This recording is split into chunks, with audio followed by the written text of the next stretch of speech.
And we have a special guest. Howie Morales. Well, welcome. How many of you, it's your first time here at Capitol? All right, these are all student council members? Yes. All right, which school? It's Bumblebee Learning Center. Bumblebee Learning Center, okay. Well, I see you right in the center. Are you the president? Did you guys get to go down to the Senate floor today? Were you guys down there earlier? In the house. Oh, in the house. In the Senate, we had our intergalactic puppet. He joined us today, and so you'll probably see pictures in the newspaper. And with that, did the intergalactic puppet go to the house, dude? No. See, the intergalactic puppet. That's what a cool place is in this. I just want to say, first of all, Representative Lara is amazing for you guys. He's amazing because he works and he fights and he makes sure that they don't forget about us in Southern New Mexico. Because I'm from Silver City, and so we work really close together. And he's one of the individuals that I am just so impressed with, and I would hope that one day you would run for an executive office. You could do that. But I do want to say that, for those of you that it's your first time, I think that's great. I was 22 years old when I came here for the first time. So I didn't get a jump start like you guys did. So that's awesome that your sponsors, your teachers, your school allowed you guys to come up here and you learn that. I think it's great. But I also want you to know that you guys have the potential to continue to be leaders. Not leaders of the future, you're leaders right now. So if there's things that you need that you feel would help better your school, your communities, make sure you let your representatives know. Make sure you if you see the governor know, make sure you guys let her know. Have you guys seen the governor before? No? You guys, in a little bit, if you guys want to go right along the rail again, she's going to make a surprise appearance right in the rotunda, which is the middle section. If you guys want to see her, and I bet you that most of you guys are taller than me. She's a wonderful leader for us. She fights hard for education, for early childhood, for in general, just making sure that New Mexico is a better place.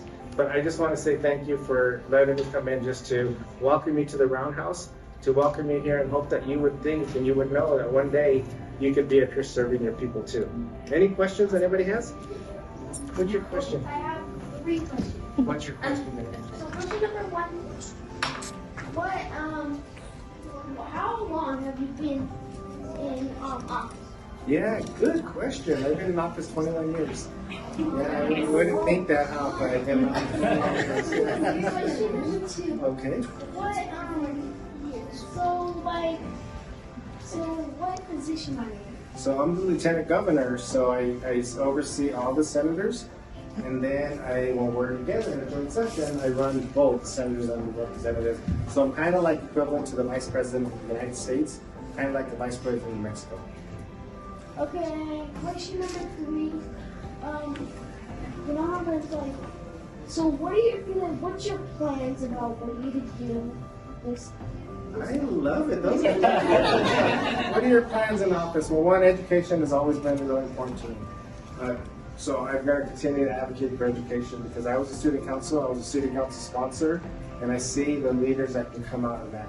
2 is that I think that when you look and see as far as access to safety, healthcare, those kind of things, we're going to continue to advocate for that. And that's where I've been able to work with Representative Lana. I've been with Representative Lana. We've had communities in Southern Mexico that were flooded, that people lost their homes, and we advocated and we fought to make sure that that doesn't happen again. So we're a good team right there. But thank you for your 3 questions. I think that was well put. What's your question, Madam President? What does it mean to be a leader? What's the most important thing about it? Good question. So a lot of times people think being the leaders that you're top of the hill, you're on the council, and that you can conquer everybody and you beat your chest and say, I'm the leader because I'm the strongest. That's not leadership. Leadership is the willingness to be there to serve people. Willingness is the ability to make sure you're making a difference in people's lives, even when you're not going to get anything in return. Leadership is about providing assistance to others, okay? And I think that's important. You have Representative Lana is here.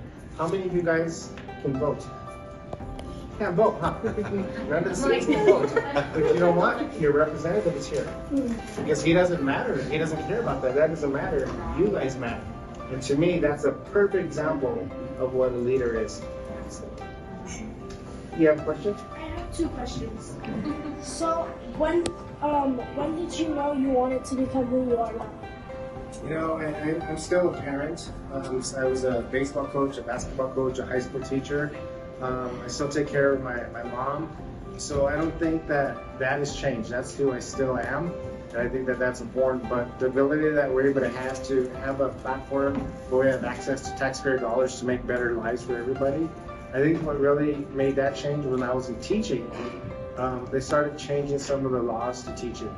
And it started really focusing more on standardized tests and taking really the creativity and fun out of education. Yeah. So I said, I need to get out of the classroom. Nothing wrong with being in the classroom. I love being in the classroom. But I needed to be in a position of policy to help change some of those things. So that was my biggest passion in happiness. My second question is, what do you like about what your job is? And, This is what I like. This is exactly what I like. Connecting with people all across the state. Whether, like yesterday I was speaking to Roswell, people from Roswell or Talis, or today here from southern New Mexico. Absolutely. Roswell.